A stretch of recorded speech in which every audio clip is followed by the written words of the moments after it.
take a pole over here or a tree over here, they were changing their position. So in this case, with respect to each other as well as with respect to the surrounding or the fixed reference point, they change their position. They were considered to be in motion.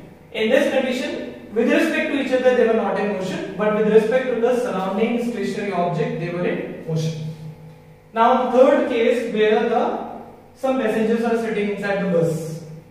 As far as their co-passengers are concerned, they were in rest because they were not changing their position, although the bus was moving. But those who were standing outside looking at this person, there could be a stationary object like pole, there could be a stationary object like a tree. They were changing their position because they are sitting inside the bus and bus is changing its position with respect to these stationary objects, so they were considered to be in motion. So out of these three conditions, what we have concluded that any object, any particle, any body is in motion only when it changes its position with passage of time with respect to a certain fixed reference point. So in that case, we can also say that none of the object in this world, in this universe, is in rest or in motion. I should correct it. Any object or any of the particle in this universe cannot be considered in absolute motion. Now, absolute motion means with respect to all the reference point, it is always in motion, and that's not possible. So none of the object is in absolute motion or in absolute rest. Objects are considered to be in rest or in motion only with respect to a certain fixed reference point. So the motion and the rest are always a relative term, not an absolute one. So you cannot consider any object absolute motion or in absolute rest. It is always in relative motion or in relatively rest. So this was the introduction for the chapter. What does motion mean? When an object changes its position with respect to a certain fixed reference point with passage of time. None of the object is in absolute motion or in absolute rest. They all are in relative motion or in relative rest. Now, when we move further, the next thing that we have to understand over here, that is distance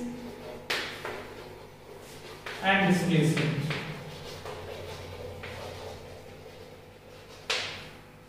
Distance and displacement. Now, distance and displacement, these are the two terms which generally considered to be same, interchange terms, but they are not interchange terms. There is a difference between these two terms. One is distance and another displacement.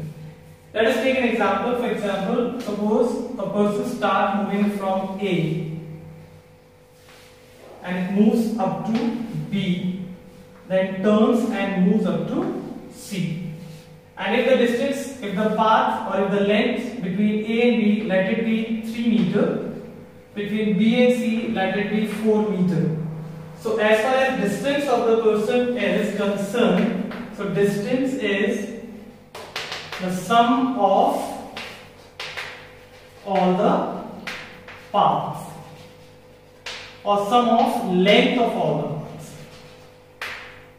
So as far as this path is concerned, one is AB and second is BC.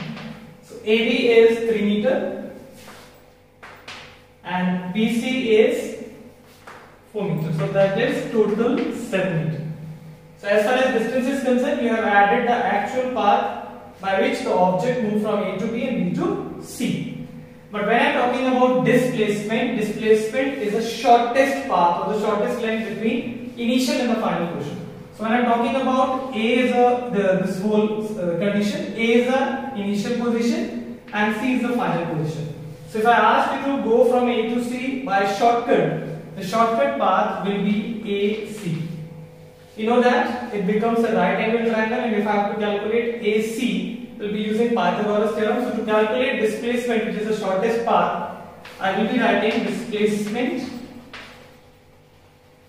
that is the shortest path. Shortest path. So shortest path over here is AC. Now how to calculate AC? All of us know that is AC square is equal